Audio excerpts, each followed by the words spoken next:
Sir, हम आपसे जानना चाहते हैं कि जो सरकारी स्कूलों में एक ऑर्डर निकला था कि सरकारी स्कूलों में हर स्कूल में जो है वो तिरंगा होगा, जो सरकारी बिल्डिंगें हैं उनमें तिरंगा लगा हुआ होगा, चाहे वो स्कूल हो, चाहे वो सरकारी कोई भी किसी भी विभाग की बिल्डिंग हो।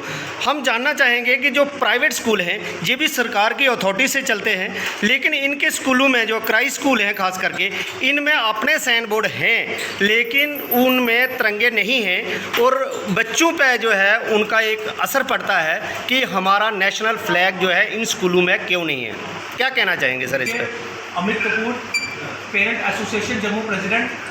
पेरेंट एसोसिएशन जम्मू प्रेसिडेंट होने के नाते मैं आपको एक चीज़ बता दूं कि अनिवार्य है कि हर एक स्कूल में तिरंगा होना चाहिए। और मुझे यहाँ आके पता चल रहा है कि एक क्राई स्कूल है यहाँ पे जिसकी ऑलरेडी काफ़ी कंप्लेंट्स है। मुझे तो लगता है जो उनकी ज़मीन है जिस जहाँ पे वो स्कूल बना हुआ है उसका भी केस चल रहा है, उसका भी कोई इशू है। काफ़ी देर पहले ये इशू उठा था। और उसके बाद मुझे दूसरी कंप्लेंट उनकी आ रही है कि क्राई स्कूल नौशहरा में राष्ट्रगान तो होता है लेकिन बड़े अफसोस के साथ कहना पड़ता है। देखिए, हमें किसी धर्म के साथ कोई निराशा नहीं है, धर्म सबके एक जैसे हैं, हिंदू मुस्लिम सिख ईसाई भाई भाई है। लेकिन बड़े अफसोस के साथ कहना पड़ता है कि क्राई स्कूल में जब राष्ट्रगान होता है तो उनके छत के ऊपर हमारा नेशनल फ्लैग क्यों नहीं है? आखिर क्यों नेशनल फ्लैग नहीं लगाया जाता? और उसके साथ तीसरी मैं आपको एक चीज़ और बता दूं कि वहाँ पे जितने भी बच्चों के लिए ट्रांसपोर्ट का प्रबंध किया गया है, वो स्कूल जो है वो इन चीज़ों में अपनी जो साइड है वो जा रहा है। कल को बच्चे का अगर कोई ट्रांसपोर्ट का कोई एक्सीडेंट हो जाता है, किसी ऑटो का, किसी वैन का, तो प्राइवेट स्कूलों का कहना है उसका प्राइवेट है। लेकिन बड़े अफसोस के साथ कहना पड़ता है जब आरटीओ से बात करते हैं तो इनके पास कोई परमिशन नहीं है ऐसी। तो इसका मतलब ये जितनी भी लगाई गई है ये क्राई स्कूल के द्वारा लगाई गई है और क्राई स्कूल इनमें से कमीशन लेता है, ये जितने भी ट्रांसपोर्ट प्राइवेट है। और यहाँ पे नौशहरा के लोग जो है वो ऑटो शाटो वैन जितने भी है वो स्कूलों में बच्चे लेने चले जाते हैं, लेकिन यहाँ की पब्लिक जो है वो खजल होती है। तो वहीं पे प्राइवेट स्कूल जो क्राई स्कूल है वो कमीशन का धंधा चला रहा है प्राइवेट ट्रांसपोर्ट से, जिनके पास कमीशन नहीं। लेकिन मेरा मेन मकसद ये प्रेस कॉन्फ्रेंस करने का ये है कि क्राई स्कूल के जो बच्चे हैं उनकी जिम्मेवारी कौन लेगा? अगर सरकार ले नहीं तो सरकार कहती है हमारी परमिशन के बिना चल रही है। तो मैं क्राई स्कूल को पूछना चाहता हूँ, आप किसकी परमिशन से प्राइवेट ट्रांसपोर्ट अपने स्कूल के साथ लगा रहे हैं? अगर कल को बच्चों का एक्सीडेंट हो जाता तो जिम्मेवार कौन? उसके बाद इस क्राई स्कूल की मैं आपको एक चीज और बता दूं कि यहाँ पे बच्चा जब 8th क्लास यानी कि 7-8 साल बच्चा जब 7-8 साल बच्चा पढ़ लेता है, उसके बाद अगर उसके 8th में मार्क्स कम आ जाते हैं तो मैं आपको पूछना चाहता हूं वो किसकी जिम्मेवारी होती है?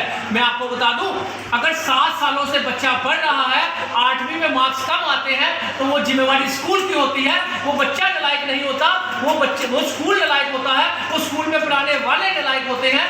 फिर जाके अगर 7 सालों में भी आप बच्चा नहीं चला सके और उसके बाद वो कहते हैं कि आप कैपेबल नहीं हो स्कूल में पढ़ने के, यानी कि 8वीं में आप 9वीं में बच्चा परसेंटेज देख के लेते हो।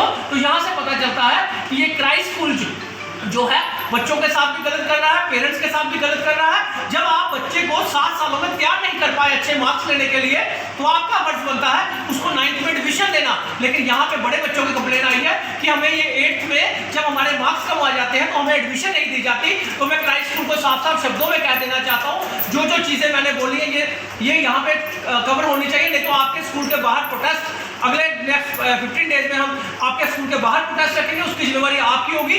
और मैं सभी पेरेंट्स को एक चीज का मैसेज देना चाहता हूं कि स्कूल के पास JKFFC का अप्रूवल नहीं है। सिर्फ इस स्कूल के पास नहीं, बड़े स्कूलों के पास JKFFC का अप्रूवल नहीं है। जब भी आप लोग फीस देते हो, एनुअल चार्जेस देते हो, कुछ भी देते हो, admission fees, capitation fees, registration fees, तो कोई स्कूल ले नहीं सकता। अगर आपके पास ट्यूशन फीस और एनुअल फीस का भी अगर इनके पास अप्रूवल है तो आप फीस दीजिए, नहीं तो आप लोग फीस ना दीजिए। और मुझे नहीं लगता इन स्कूलों के पास अप्रूवल है JKFFC का। सर, एक बात और है कि इनका कहना है कि जो ये एक्टिविटीज़ फ़ी लेते हैं, एक्टिविटीज़ की फ़ी जो ली जाती है और एक्टिविटीज़ के लिए ग्राउंड ही इनके पास नहीं है, तो फ़ी किस लिए ली जाती है? एक्टिविटीज़ की फ़ीस भी ये नहीं दे सकते। जब एनुअल फीस ले ली इन्होंने, एनुअल फीस भी अगर तब देनी है अगर इनके पास JKFFC का अप्रूवल है।